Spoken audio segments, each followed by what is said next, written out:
Esu Mantas, keliauju aplink pasaulį ir ieškau ne tik gražių vaizdų, bet ir įkvepiančių patirčių. Šiame epizode lankysiuosi unikalioje vietoje, tai pilyje, kur vaidenasi vaiduokliai.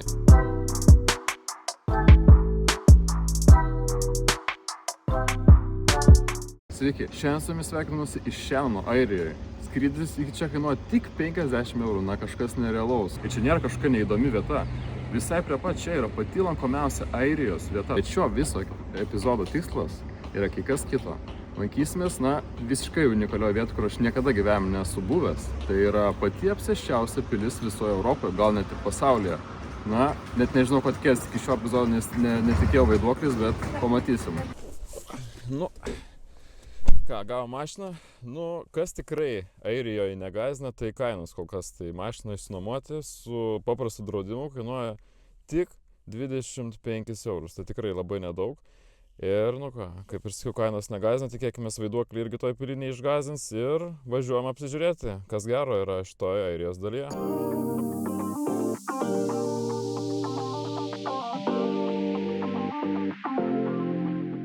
Atvykom į pačią populiariausią ir lankomiausią vietą visoje Airijoje, tai Moherio uolos. Kuo yra įspūdinga šita vieta, tai joje yra filmuotas Haris Poteris, prie pat tos vietos, kur įskrenda Haris Poteris kartu su Dumbledore ir ten pradeda kautis su tais visais blogiečiais. Ir šiaip iš tikrųjų šita vieta yra to įspūdinga, kad galite matyti iš mano plaukų, kiek čia dabar yra vėjo, o čia būna net kartais 100 km/h.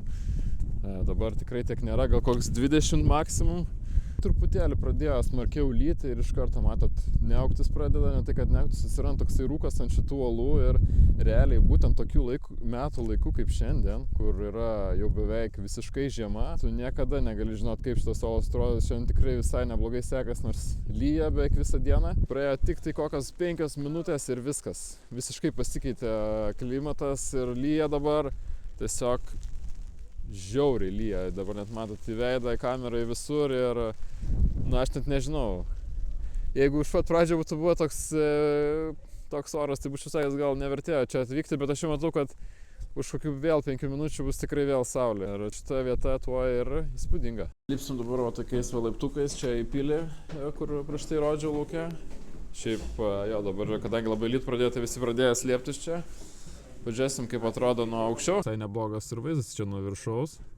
Matosi, kad jau lietus baiginėja lyti po truputėlį. Ir šiaip man tai, kas įspūdingiausia atrodo, tai turbūt ta žalia žolė ir tas vanduo, kur spalva pradeda keistis. Kaip pirma aplankyta Airijoje vieta, tai sakyčiau tikrai labai įspūdinga. Pažiūrėsim, ko dar ta Airija turi pasiūlyti, nes, kartelė štai užkelta.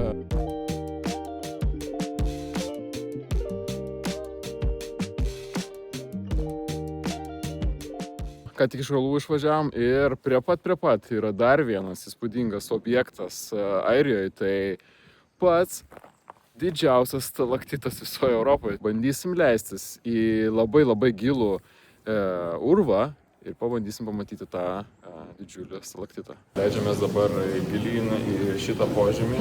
Reikės leistis netgi 8 aukštus, galite patikėti. Gavom čia tokius šalmus.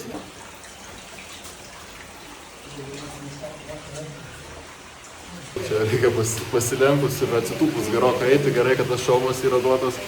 Ir štai, visiškai kraštais bėga dabar lietaus vanduo, kurios neseniai matėm prie uolų Moherio. Šiuose kraštuose egzistuoja urvų tyrinėtojų klubai, kur žmonės mokosi išgyventi po žeme ir kartu ieško panašių urvų kaip šis.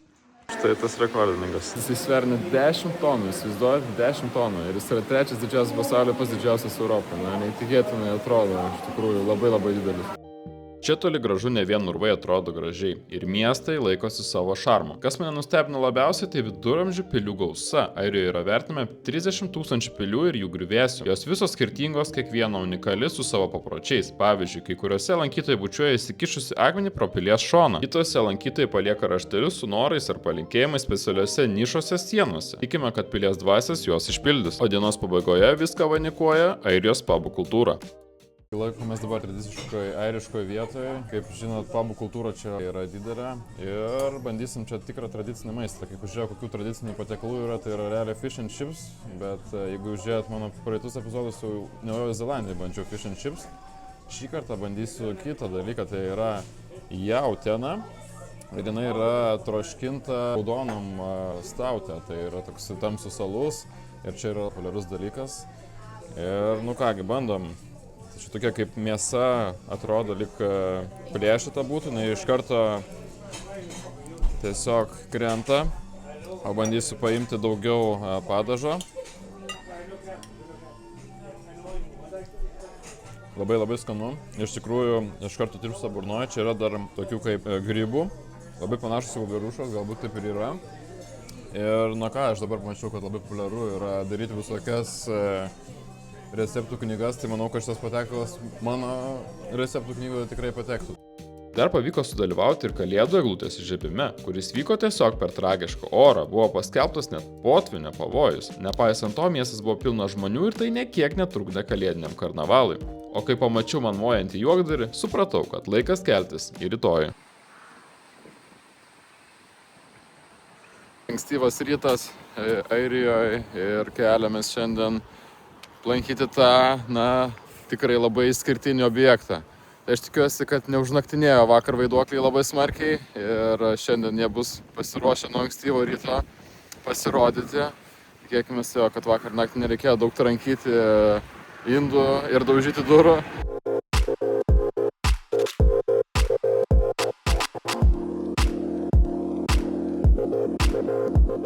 Nu ką, atvykom kitos pilies.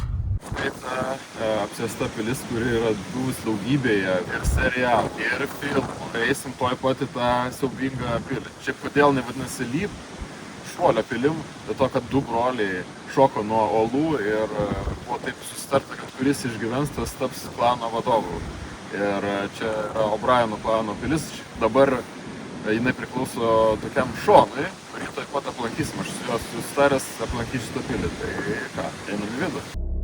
Tai viena paslaptingiausių pilių visoje Airijoje. Čia kasmet suplūsta tyrėjai, istorikai ir paranormalių reiškinių ekspertai. Jie čia atvyksta dėl reiškinių, kurių iki šiol niekas nesugebėjo paaiškinti, kaip nepaaiškinami garsai, judantys objektai ar staigus temperatūrų kritimai. Naktimis pilį šukuoja šiluminės kameros, o garso įrašymo įrenginiai ir sensoriai fiksuoja kiekvieną virpėjimą.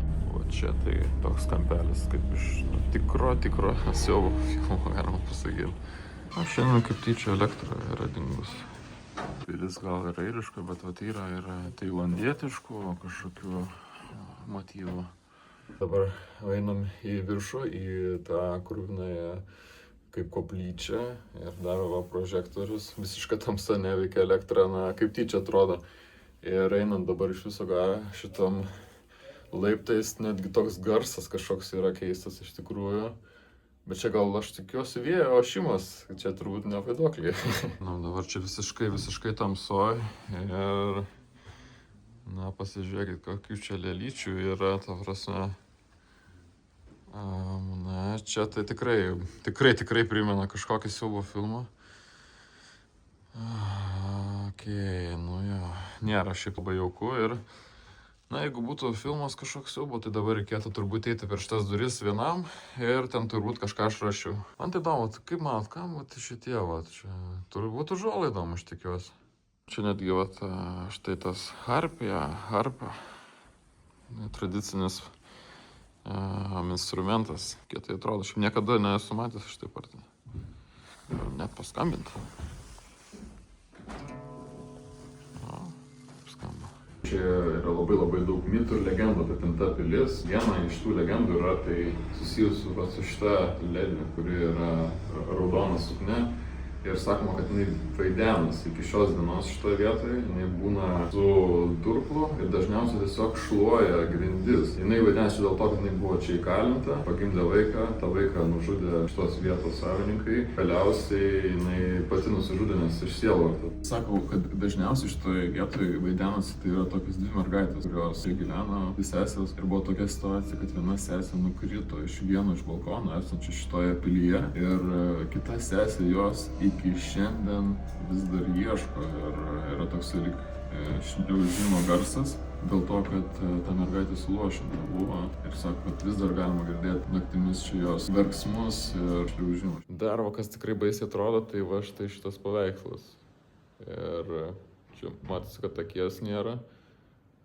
Kaip iš tikrųjų baisu, čia kažkokie garsai yra. Tai aš tikiuosi, kad čia yra placebo efektas. Per duris dabar atsidarinėja ten.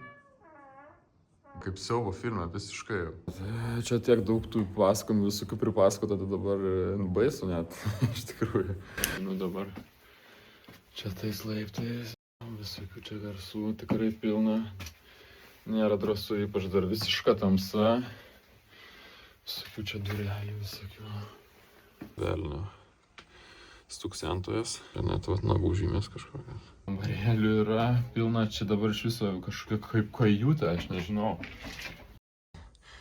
Tai kėdė kažkokia. Visko čia. Dabar žvakynės. Šiek kaulai ant langas matosi. Bet jo tokie visiškai kaip tokie... Tokia labai klaustrofobiška erdvė. Nu, kai einam toliau, pasižiūrėsim. Štai laukiu tas kruvinosios koplyčios. Įdinėjau dabar tą kruviną koplyčią per duris. Tikrai, šiaip tai wow, tas efektas tai sukurtas, kad elektros nėra milžiniškas iš tikrųjų. Ši yra realiai ta vieta, dėl kurios šita visa pilis ir yra tokia įžymi. Čia įvyko vienas žiauriausių dalykų, kad du klano nariai šoko viens kitam į atlapus ir galima sakyti perkirto vienas brolis kitam broliui gerklę. Visa pilis yra apjuosta požemiais ir čia kaip buvo vykdoma restauracija, žmonės rado daug kaulų ir tiesiog buvo 3 metrų gylio pilna kūnų, dėl to ir sako tvaidenas. Lendam biškį dar giliau čia į požemį. Čia labai siaura. Kus čia dabar? Štai ir pirmasis negyvelis šiandien. Na, čia tik tai paukštis iš tikrųjų. Nieko baisaus, bet na tikrai toks keistas radinys šitoje vietoje. Daugiau negyvelio ar vaiduoklių šioje pilyje nesutikau. Filmavimo metu pūtė nesuvokiamai stiprus vėjas, kuris sukeldavo daugybę garsų ir atidarydavo ne vienas duris. Tai kartais nejaukais išgąsdindavo. Ar yra vaiduokliai? Paliksiu spręsti jums. Kitą kartą teks čia grįžti naktį. Išeidinėjau jau iš pilies, aš tikiuosi nebuvo labai baisu ir tai manau, kad tai yra šio epizodo pabaiga ir tikiuosi, kad jums patiko ir buvo įdomu ir sužinot kažką naujo. Tai paspauskit tą patinka mygtuką, prenumeruokit kanalą ir ką, iki kitų kartų. Iki. Kitame epizode matysite.